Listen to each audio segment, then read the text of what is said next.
You're not waiting on God. Your growth is waiting on your permission. You can't grow spiritually if your habits keep shrinking your potential. You're not blocked. You're in your own way. Which is why today we're going to expose how we unknowingly sabotage our own spiritual growth. And more importantly, how to break that cycle forever.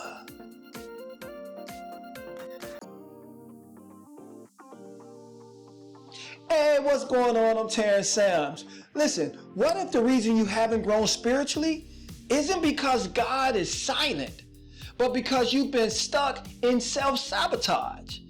Like you say, okay, I want to go deeper. I want clarity. I want peace. I want to hear God's voice more clearly. Well, if that's what you're looking for, let's jump into it. Now, the first way you unknowingly sabotage your spiritual growth is you prioritize convenience over conviction. Like spiritual growth is inconvenient, like really, because it requires time and energy and obedience. And so often we choose comfort over transformation. And we're saying, God, use me. But we can't commit to 10 minutes of silence in the morning. Like we wake up and we run to the world of distractions. Now, according to Duke University, habits account for about 45% of our daily behavior. Here's why that's interesting. Because if your habits don't support your growth, your results never will. So do me a favor. Don't wait for motivation. Consistency transforms average into excellence. So let's consistency be your superpower. Here's your strategy. I want you to commit for 30 days. 30 days, set an appointment with God. Do it as if you would set an appointment with your boss. For the first 15 minutes of your morning, every morning, I want you to sit in silence. I want you to pray, to write in your gratitude journal, or meditate on the word, like no excuses. Every morning for 30 days, set an appointment with God for 15 minutes because we want to build a system of growth. We want to let consistency be our superpower. Now, the second way we unknowingly sabotage our spiritual growth is we confuse busyness with fruitfulness. Listen, just because your schedule is full doesn't mean that your spirit is fed. Like you're doing too much, man. You're doing everything. You're serving, you're hustling, you're giving, you're grinding. But are you growing? There's a story in the Bible of Martha and Mary where Jesus and the disciples went to Martha's home. And when they went in, Martha was so distracted by preparing this huge meal. I mean, she was doing everything. And she began to get frustrated with her sister Mary because she wasn't helping. So she went to Jesus and Martha asked him, he said, hey, doesn't it seem unfair that my sister Mary sit here while I work? And Jesus looked at her and lovingly said, only one thing truly matters. And Mary figured it out.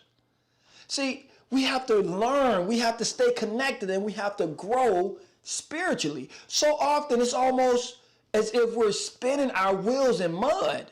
There's a lot of movement, but zero momentum. So I need you to do me a favor. Don't wear busy as a badge of honor. Busyness without purpose leads to burnout without growth. So here's your strategy for this one. I want you to learn to pause and discern. Like create a stop and scan moment in your day. Pause maybe at lunch, after work. And I want you to simply ask yourself, what today brought me closer to God and what didn't? And when you get a moment, I want you to write those things down. I want you to write down exactly what you discovered. Oh, don't go too far, because number 3 is the real reason people stay stuck. Now, the third way we unknowingly sabotage our spiritual growth is because we avoid the inner work. Oh my goodness, this is the real reason most people stay stuck. Like we want the blessing, but we don't want to deal with the brokenness. But God can't heal what you won't face. Like you're not just sabotaging your growth, you're stunting your wholeness. Studies show that emotional awareness increases decision-making ability and your long-term happiness. Like trying to grow spiritually without inner work, it's like planting a seed in toxic soil. Nothing good will last. So do me a favor. Don't spiritualize your dysfunction. Like for real, you can't pray away what you're too afraid to confront. And here's your strategy for this one. I want you to be willing to do the soul work. Like get honest with your wounds. Get honest with your triggers.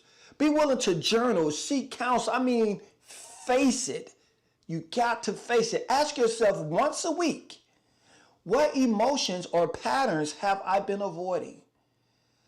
Then once you journal that, I want you to invite God into that space and just listen to his answer, because he will answer you. All right, look, before I give you number 4, I want you to hit that like and subscribe button for more content.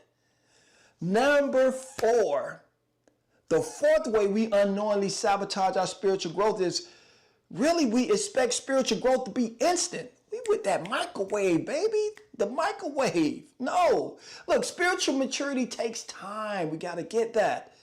Like we want deep roots, but then we're frustrated because you don't see fruit by Friday. For real.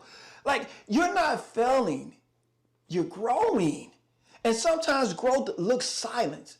It looks quiet. It looks as if you're standing still, but you're actually moving.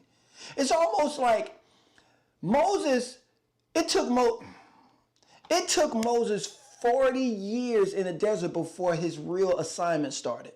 40 years before God appeared to him in a burning bush.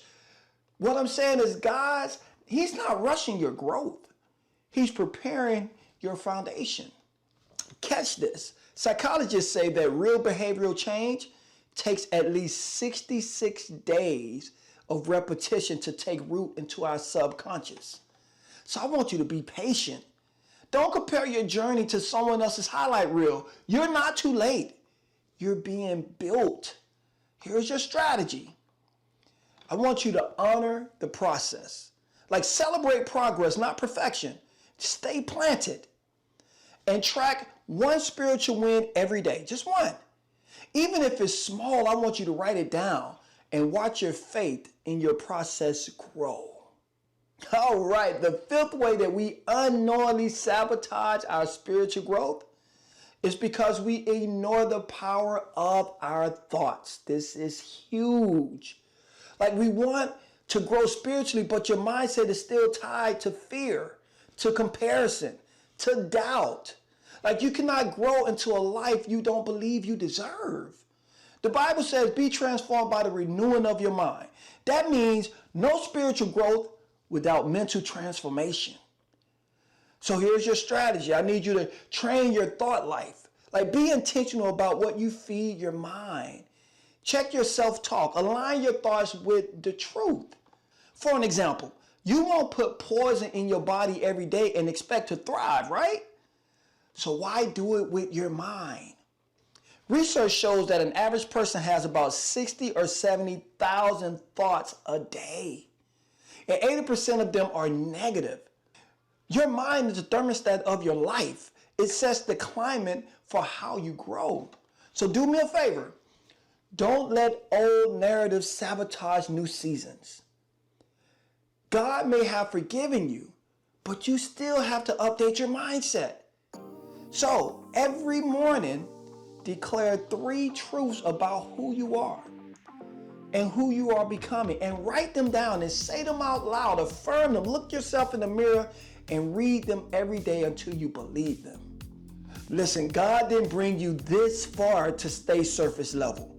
Like really, you've got purpose too big to be buried under spiritual laziness. So let's stop playing small. Let's stop waiting for the right time. Let's stop talking about growth and let's start living it out. Because your next level of peace, your next level of clarity and power is waiting on you on the other side of your next decision. So let's grow on purpose and with purpose. Let's go.